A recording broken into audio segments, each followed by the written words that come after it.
साथीहरु आज चाहिँ हामी कहाँ जाँदैछौं भन्दाखेरि नि आज चाहिँ हामी घुम्न जाँदैछु है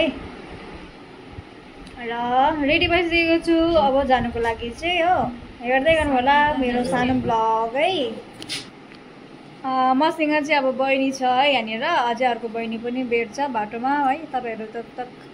बनिरहे मेरो लाइफमा हामी चाहिँ यहाँ बहिनीलाई पर्खिरहेको मियोकले कल गरी यार बहिनीलाई पर्खिँदा भर्खर आइसक्यो बहिनी चाहिँ यहाँनिर एकदम ब्युटिफुल भइरहेको है हेर्नु बहिनी हाम्रो बहिनी चाहिँ कस्तो है राम्ररी देखिरहेको छ है ब्युटिफुल भइरहेको रहेछ पर्खिँदा हाम्रो बहिनी र म चाहिँ है बहिनी हजुर कता जाने हो घुम्न अब हामी चाहिँ साउथ एक्सबाट हिँडेको है अहिले चाहिँ आइने पुग्यो है मेट्रो चेन्ज गर्नको लागि चाहिँ हामी एलिभेटरमा छौँ है हेर्नुहोस् तपाईहरु मेरो भिडियोमा है बहिनीहरुसँग है जय पनि छ हामी चाहिँ छोटो चारजना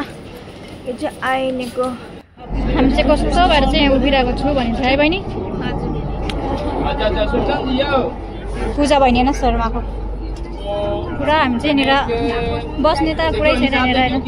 हात पक्रिने जग्गा पनि छैन यसरी हात पक्रिरहेको छ हामी चाहिँ पार्क पुगिसक्यो है बहिनी कस्तो घाम बिग्रिने घाम धेरै लागेको छ है अनारै बिग्रियो भन्दैछ बहिनीले खोइ अर्को चाहिँ कहाँ आउँदैछ फेरि यो चाहिँ तपाईँको रहेको छ सिप्पी है हामी चाहिँ बाई मेट्रो भएर आएको है राजीव चौक उत्रेर चाहिँ यहाँ अब हामी पार्क जानु पार्क जाउँ पार्क चाहिँ सेटिस कस्तो लाग्दैछ बहिनी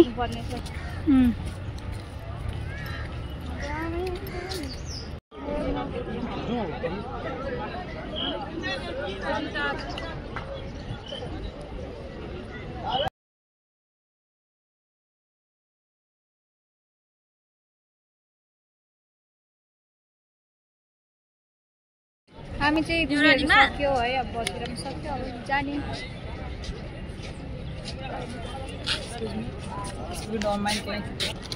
फोटो खिचौँ भन्दैछ बहिनी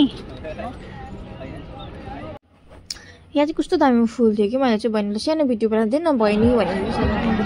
हाल्छ हो यो पनि दामी नै आएको छ भिडियोहरू चाहिँ यो चाहिँ हामी निस्किने टाइममा अलिकति भिडियो बनाएको है तपाईहरु पनि जानु मन छ भने कति बजी जाँदाखेरि चाहिँ राम्रो हुन्छ भन्दाखेरि नि 5 बजीदेखि जाँदाखेरि चाहिँ राम्रो हुन्छ पुरा शीतल हुन्छ नि त्यति बेला चाहिँ अहिले चाहिँ गर्मी लागिसक्यो है